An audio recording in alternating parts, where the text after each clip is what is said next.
brothers ever sponsor. Don't Hide the Plug. Don't Hide the Plug is an apparel company co-founded by two brothers from Flatbush, Tafari and Rossi Harper. Now, these two black brothers have created an amazing, inspiring, high-quality brand. Now, you see on Infominds, a lot of our content is New York-based. We love New York, so it's only fitting that we partner up with a New York-based brand. Don't Hide the Plug. Now, they got some fire fitted hats, hoodies, T-shirts, and I'm feeling the old New York design with the bridge logo. They got the clout joints, the dad hats, and you can also have them delivered to you in the resealable merch by the pound bags, too. Now, mind you, they might be New York-based, but their apparel is for everyone, whether you're from New York, Miami, Texas, Chicago. It's a grassroots movement. Get in tune. And they offer free shipping on all domestic orders of $75 or more. But if you enter the exclusive Infominds promo code, you'll get an additional 10% off at checkout. You already know I ordered my package. My package is on its way. So I'll be wearing and showcasing the Don't Hide the Plug apparel in my next live. Go out and support these brothers. Check out their website. I put the link in the description box. Don't Hide the Plug.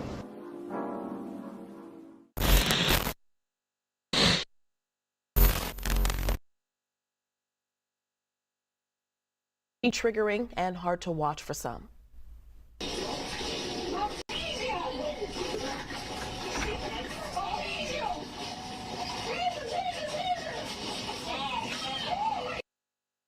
And jury selection actually started yesterday.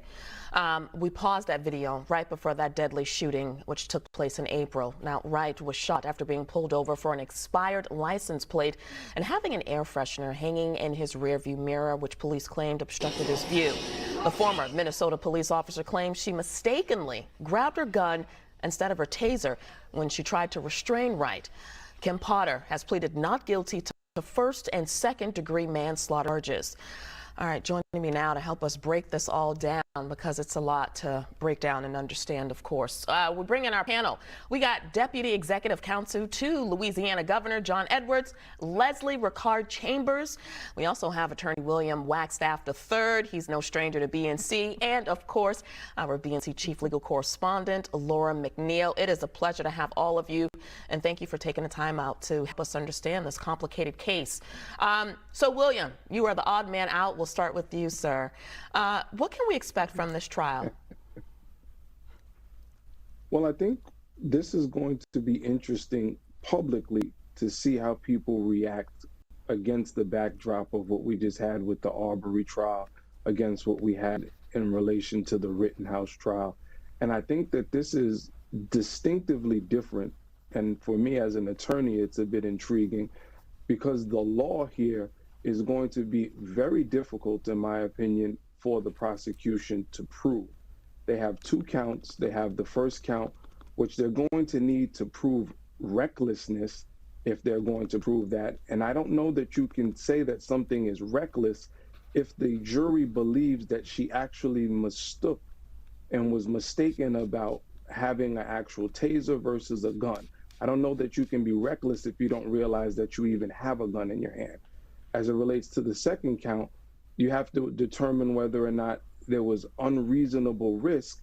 And when you look at the risk, if she genuinely believed that he was trying to flee in the vehicle, was it unreasonable to grab the taser? Again, assuming you believe she was using the taser. And then is it consciously take chance to cause death if you genuinely believe that you have a taser? So I am kind of, as a legal geek, interested to see how the prosecution knows, which I think is a difficult case. Laura, what are your thoughts? How do you think they'll handle this? You know, for the first time in history, I actually disagree. I think that they do have a strong case. I think they can make the argument that Officer Potter, they meaning the prosecution, was reckless. Reckless because she's not a rookie. She's a trained officer. As a matter of fact, she was in the process of training another officer when the shooting occurred on how to use force when necessary. And the fact that I'm supposed to believe that she mistakenly picked her taser as opposed to her firearm, you know, I have had the opportunity to do police training, implicit bias training, but in that training I've had a chance to actually hold a taser. They're very light, almost feels like a plastic gun.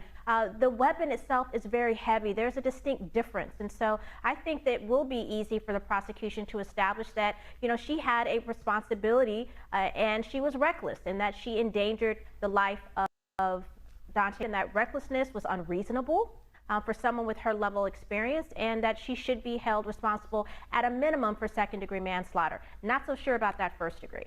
Yeah, just to piggyback off of that, Laura, law enforcement experts say, you know, your service weapon is usually on your more dominant side, so you don't get your taser and your gun confused.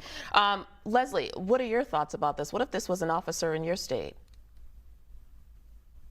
Oh, well, I'll tell you this, from the jury selection perspective of what's going on in the courtroom right now, we've already heard potential jurors talk about the fact that they don't agree with the concept of defunding the police. And there are even potential jurors who have even discussed that police officers have a difficult job. And so I think that we've got to discuss this holistically to consider what William legitimately discussed at the top of the hour, as well as some of the points that Laura made, but then also understanding that when we're talking about proving a case beyond a reasonable doubt, that the jury has to believe beyond a reasonable doubt that she committed her acts with a reckless disregard for human life and a reckless disregard for the potential to commit great bodily harm. And so far, it sounds at least as if there are a couple of jurors who believe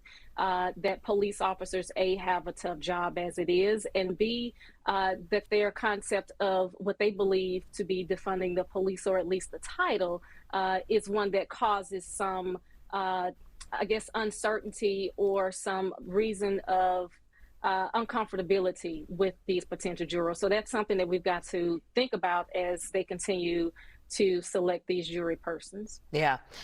William, I mean, this is another situation where we are actually seeing this person, Daunte Wright, 20-year-old unarmed black man, murdered.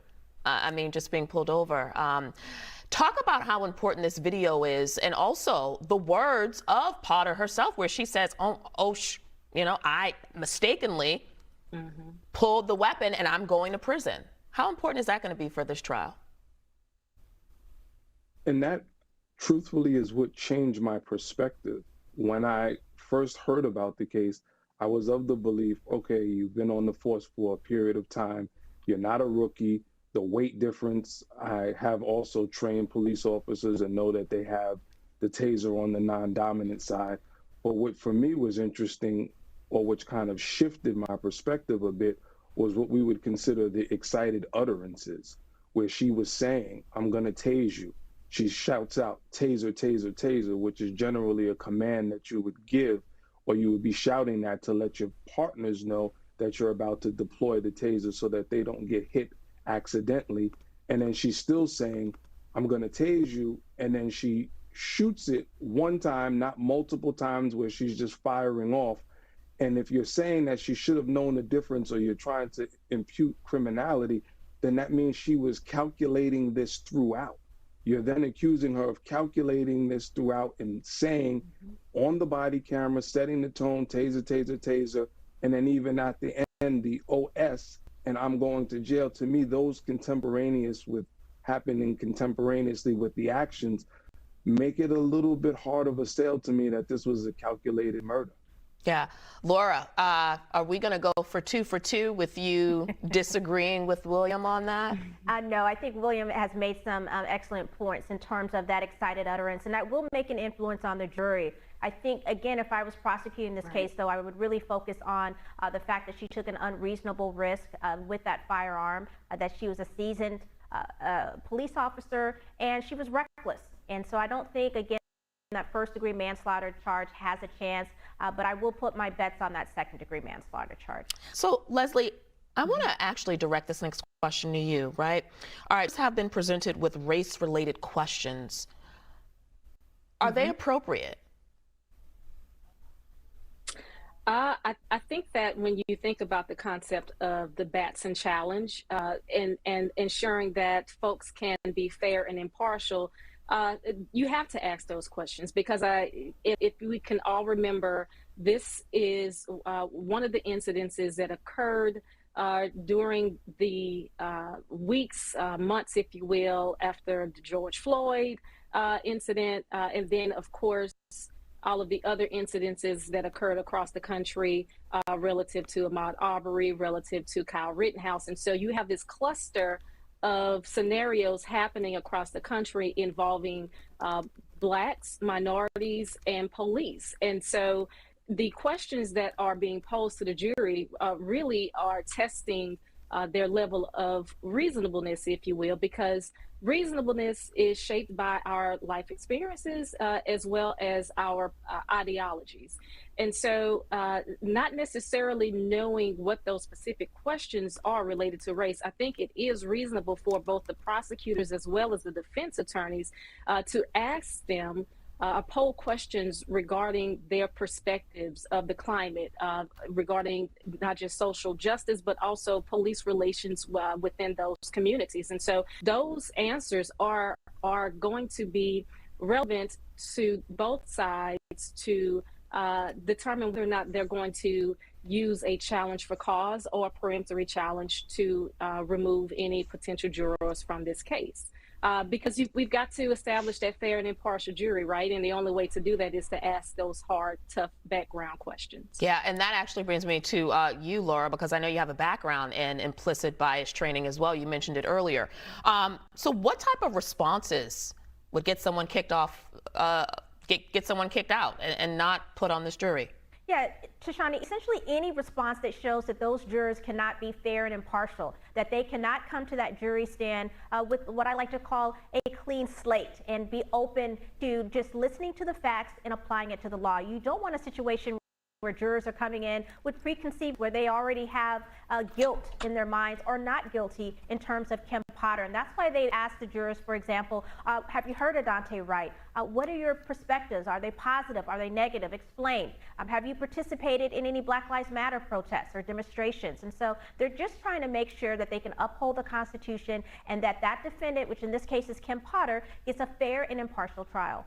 All right, and there are reports that one juror has been seated so far in this trial. We'll continue to follow this, of course, and bring any updates once others are seated as well.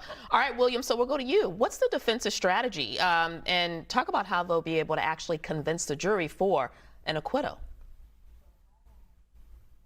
Well, one of the things that they've kind of leaked is they seem to want to go down the path of a self-created danger because Daunte tried to drive away and was essentially resisting arrest, and they had him outside of the vehicle. He starts to pull away and then starts to jump into the car. If you take the perspective that that vehicle, if he's trying to flee, then becomes a weapon, he could have potentially hit the officer that was in the doorway while he was trying to jump into the vehicle. I think that that definitely changes the dynamic of the encounter. Where I would be careful if I'm the defense is I think if this was motion practice, where you're putting those sorts of arguments before a law clerk or before a judge who may not have the same tendency as a layperson to get caught up in the emotion of or feeling sympathetic for Daunte, that would be a viable defense, that, hey, this is a self-created danger. You can't create the danger and then turn around and then accuse the person responding to the self-created danger as a murderer or somebody that took your life and that there's criminality associated therewith. However, I think in front of a jury, there is going to be sympathy for him. I think that you have to look at the climate that we're in and the temperature in the room. And I don't know that that would be the best approach. What I would recommend is, again, speaking to the evidence. The evidence is that that was an excited utterance, that she legitimately believed that that was her taser, and then kind of flip it on the prosecution to rebut that and make them prove that she was not mistaken, that she actually knew that she had her firearm and that this was a confected situation. It's very different to me than what happened in the Arbery case, where when the guys were first apprehended, there was no mention of the citizen's arrest. There was none of this. They were very lax. And then it seemed Monday morning quarterbacking that defense counsel started to talk about self-defense, where that wasn't the case. Here, from the outset, before there were lawyers involved, before there were charges, there's indications that she was mistaken about what was in her hand. All right, Laura, we'll end with you. Final word. Final word for me is that this trial is long time coming and waiting, and I think it's really going to be very different vibe than we saw with the George Floyd hearing. And what I mean by that, the trial for Derek Chauvin, is that I think because we had a 20-year-old in a situation, as William said, that unfortunately contributed to the escalation of things, that it might change the jurors' hearts. We'll see. Yeah, and I actually should have mentioned this earlier, but another well-known case where an officer mistook his service weapon for a taser, or vice versa, I think I said that the opposite way, was Oscar Grant. You remember back in 2009, the movie Fruitvale, and unfortunately,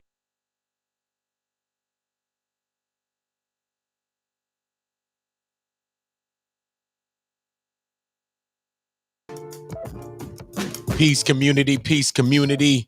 If you're new, welcome to the community. If you are part of the community, welcome back. Yeah, man, like we see right here, Kim Potter is about to stand trial in the wake of the Kyle Rittenhouse trial and the Ahmaud Arbery case as well. You seen the Kyle Rittenhouse trial, had some reviews, but some people are saying, oh, this person's white or that person is black and different things. But, it still is a loss of life.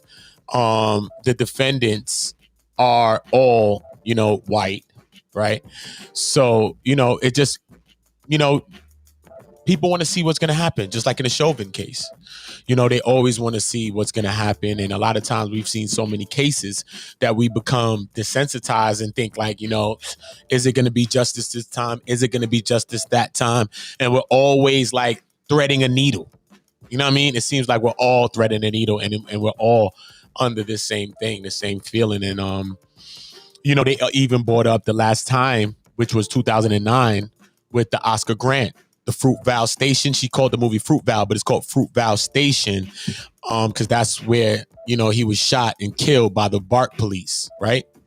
By the BART police. That's where Oscar Grant was killed as well. And, that ended up being a big, big thing. And it sparked a lot of, energy all around, because it was very, very sad to see. A lot of people didn't know about that situation until they end up seeing the movie, that ended up starring Michael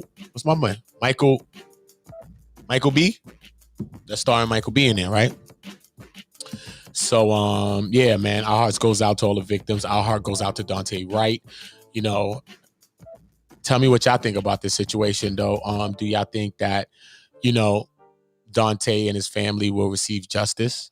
Do y'all feel that the officer's wrong? Do you feel, some people are saying like they think that, she didn't know where her taser is. But when I've watched so much different things since this whole situation happened, and some people was just breaking down so many different things, and even this how the officers are trained. And that's a reason why they put their gun on one side, and it's a reason why they put the non-lethal thing on one side. You know what I'm saying? So the whole system of how and where they place their weapons as well is a system. You know what I'm saying? So when they was breaking down this, and it was an officer that was breaking down that part, this is like maybe last year, like months ago, so many months ago now.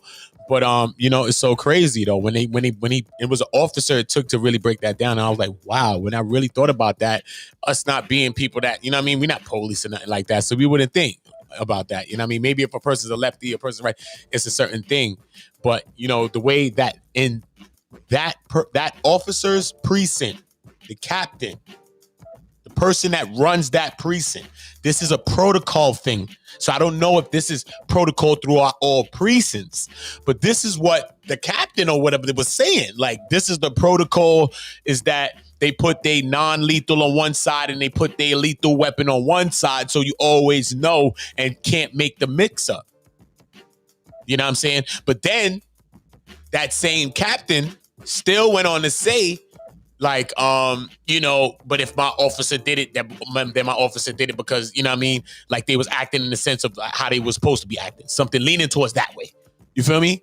But what you take from it was the main thing though, which is that the captain said that it was a certain procedure of how and where, their lethal and non-lethal weapon should be located.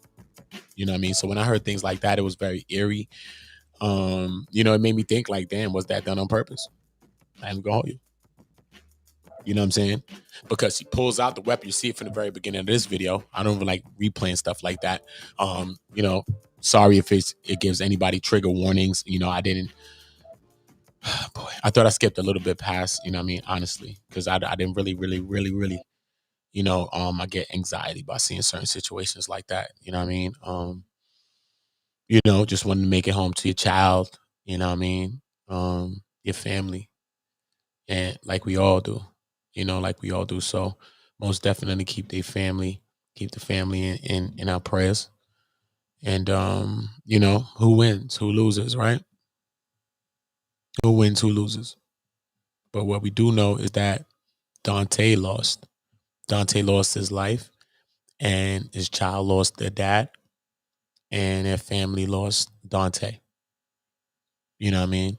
So there was a loss. You know what I mean?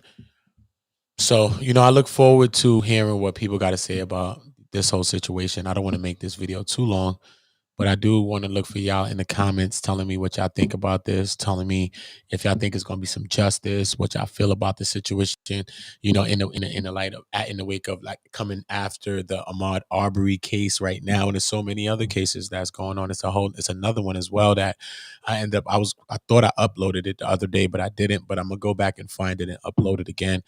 And it's so many situations like this, so many cases, you know what I mean? It's so sad to say, and it's really, really sad to hear, you know, that is so many cases like this that's going on. So many of us are losing our lives, you know, senselessly. And, you know, even like this, in a case like this by an officer who, you know, we paying taxes for and things like that. And, you know, supposed to be like a public servant, a person that's serving us in the community, because this is how they get paid. They get paid because we work, and that's how they get paid, by our taxes. They're city workers. You know what I mean? So it's crazy that the same people that we pay is the people that's killing us. It's like you paying some people that work for you and at a job, and then they come and kill you. You know what I mean? America's a corporation, and we have a say. The people do have a say. You know what I mean? But we have to understand that our say is that we have to put our says together. Sit. We all got a say, but everybody want to run in the corner with they say. No. Bring your say right here. Let's throw it all in the pile of says. When we put all our says and saids and says together, then it becomes one voice. Now that is able to be heard. They may not be able to hear me from here to Swiss to wherever in the world. But once our voices come together, it's a problem. We must understand that. It's not about building a kumbaya. Never gonna be kumbaya. Even in your relationship, you be ready to go upside the person. It don't matter. But we got to understand is to identify. Because even in that relationship, when you can have that tiff, you can have that argument, whatever, you can understand and identify so much other things that you have to do. You have children, you have the house, you have bills, you have this. So for all that other, you can get your mind right because y'all can identify and put certain things beside y'all. So even in a relationship, that is needed. So imagine a grand scale that we're going to need to help our people and to trigger the reaction that we need to trigger. All right? So salute to everybody, man, that's standing on the side of right, standing on the side of justice, not standing on lies, man, because that's a very shaky foundation, man. Standing on truth, man. Standing on truth. Be really who you are, man. When you see me, I am who I am, man. Let's be who we are. Let's stop judging each other. Let's be who we are, right? Let's take accountability. Let's take accountability for our people, for our nation. And we ain't got to do much, you know. We ain't got to come over each other's house and eat dinner and all nothing. You know that, right? Nah, we ain't got to do nothing. All we got to do is lift our voices and understand that, man. And lift our voices on commonalities, man. And help share each other. And help people to win. Help people to monitor. Help people to do this so that they can start lifting their voice too. And they should start talking. That's another voice that we have in here. They say that the revolution is not going to be televised. Well, this time it will be, because we're all going to be on YouTube and we're all going to be on the internet. We're all going to be on Facebook. We're all going to be on everything. So why wouldn't it be televised? If everything right now that you see, World Star, end up on goddamn World Star, what the hell you think it ain't going to be televised? Yes, it will be. Don't fall for the hype. Are you going to be a part of it or not? What are you doing? Are you going to be a part of it? Because I'm not here to war against my people, man. But I'm most definitely down, bear down I know how to put a goddamn bear down. That's all I practiced my whole life. And I will put a fucking bear down every single time. I don't care what color it is. Stop. Polar, black bear, don't care. Down, bear, down. Because there's so many things that's affecting us as a community, as a local and global community. It's too many things, man. It's too many infiltrations. And we is infiltrating this, too much. It's too much. It's too much to look at, too much to watch, too much variables. It's too much, man. It's too much. Rocket scientists can break it down. Too much. Literally too much. So all we need to understand is that we got the same goddamn problems, a lot of us. And if you think you up in a certain class and you think that you gonna got him, wait 1 second. Oh, you seen it? All right, bring your ass back down here. Exactly. Because we all facing the same damn issue. Our women and our children need to be solidified and secured. That's a big thing. It's a big, major problem. Our people is going missing at alarming rates, coming in our hood and to snatch you out. What kind of shit is that? We too focused on bullshit to see what the fuck's going on right now. We need to wake up right now. Man, everybody, men, they running around. Everybody good. I get it. But I don't know which kingdom and civilization was good and that didn't secure the women and children, bro. It's no women and the children. What's the future? Tell me. There's no future. So we must secure the women and the children because we want to, because we have, because we just got, that's what we gonna do. Period. Fuck, what's the reason? Period. Because if the women and the children are not secure, how the fuck can we be secure as men? You come in the crib, it's fucked up. The kids is fucked up. The shorty fucked up. Like, how you secure? How you feel good? How you go and lay down, move all that shit out the way, the dirt, kick that shit on the side and just lay down in that shit? How the fuck you feel good as a man? Nah, we need to have that in us. You feel me? Because we are leaders, and I get that.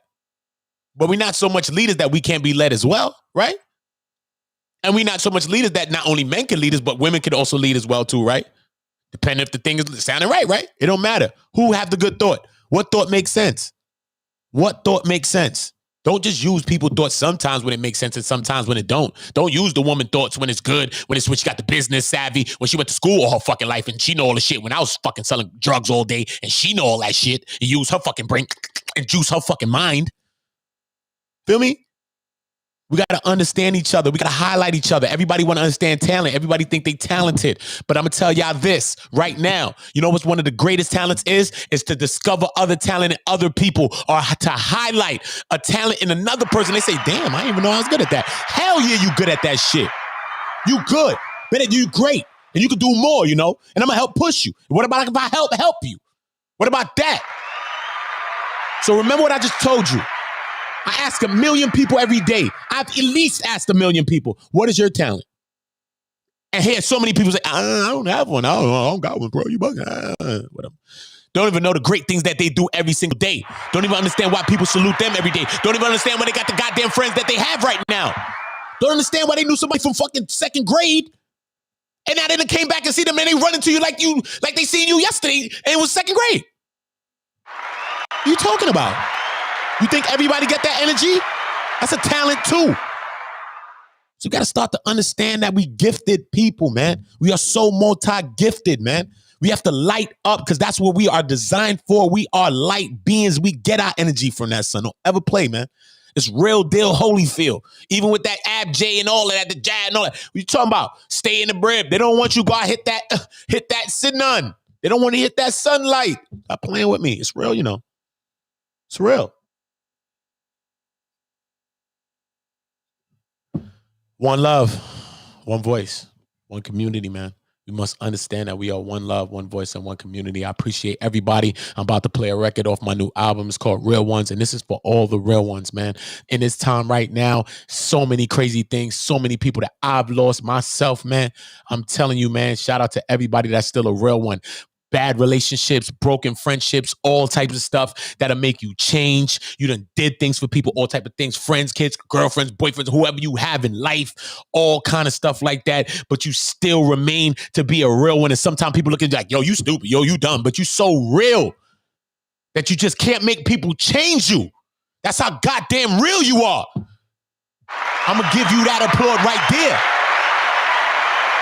Salute to you for being a real one. This record right here is by me. I wrote the record. It's featuring Destiny Mariah, and it's for all the real ones, man.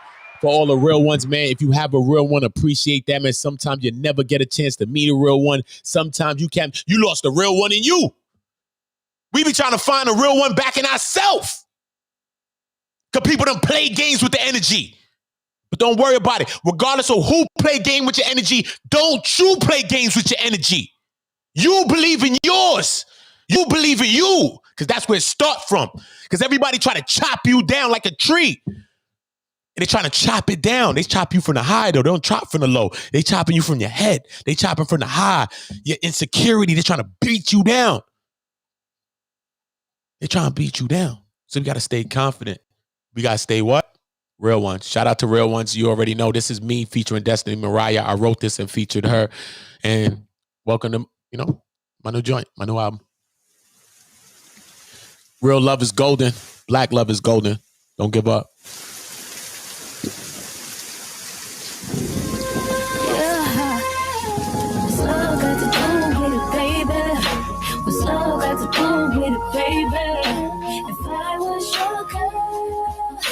And you were my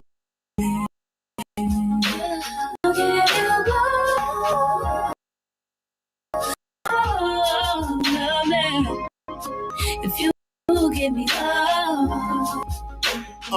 She let me do me, let me roam around, and she ain't worried about all the girls around. Cause she so used to being queen, she let them wear the crown. She got my back, she hold it down, right by my side, never slow me down. Always pick me up whenever they throw me down. Been through the lies, got her crying now. She still believe me, and I'm lying now. She be inside, she ain't holding around, and she ain't got a bad name all through the town. Every day I love you more, I had to tell you now, and then I'll prove it to you. Just let me show you how. Real ones, my real one. If you ever had a real one, hands up if you're a real one. This one goes out to my real ones, my real ones, real ones, my real ones. If you ever had a real one, hands up if you're a real one. This one goes out to my real ones. I can't wait to drop this album. She been through her family hating, the women calling, and she still waiting. Thinking of marriage, but she don't want to chase it. She ready when you ready. A true test of her patience. Love that you show can't replace it. My Trinity in this matrix. You just a regular. Nothing about you was basic. I be out late. Plus the missed calls. You ain't eat right and can't sleep at all. The scary thing is you won't beef at all. You got this feeling in your stomach. You can't keep it off. I guess it's women's intuition. I know it's late night and I've been missing. But listen, baby, I'ma make an honest woman out you. I'ma get that wedding ring. I'ma show you better things. No talk, just show, no let them in. We got haters from the door, you can let them in. My sweetheart, like I gave you my letterman. Hope you get with this letterman. You a real one. What's love got to do with it, baby? What's love got to do with it, baby? If I was your girl, it's never were my man. If I was your girl, if you were my man, I'll give you all, love you. What's love got to do with it, baby? What's love got to do with it, baby? If I was your girl, and you were my man, I'll give you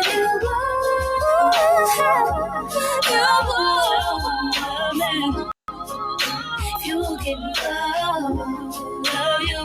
Salute to community. Make sure y'all all subscribing. Make sure y'all all hit the notification bells.